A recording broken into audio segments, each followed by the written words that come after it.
कंदगोड़ गुबलो थाने जे अदरगोट गुलाब बंगवार में घरू मामलन तां नौजवान जतोई बंगवार कावड़ में अची हथियार खणी फायरिंग करे ॾिनी, जंहिंजे नतीजे में गोलियूं लॻण सबबि ॿिनि औरतुनि समेत 4 ॼणा थॾे ते क़तल थी विया। जवाबदार फरार थी वियो। फायरिंग में क़तल थी वियल में मुस्मात तोडी ख़ातून, मुस्मात ज़मीरा ख़ातून, रहीबख्श बंगवार ऐं ॿिया शामिल आहिनि। वाक़े जो पुलिस खे इतला ॾिनो वियो।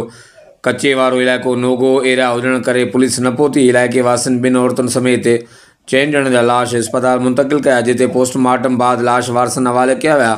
लाश घर पहुचण ते कोराम अची वियो। वाक़े जो केस दाख़िल न थी सघियो आहे। ज़रीन मूजिबि नौजवान जतोई बंगवार जनूनी मलंग हो। हथियार हथे अचण करे फायरिंग करे ॾिनी, जंहिंजे नतीजे में हिक ई घर जा 4 भाती क़तल थी विया, जॾहिं त क़तल थियल पाण में चाचा भाटिया आहिनि।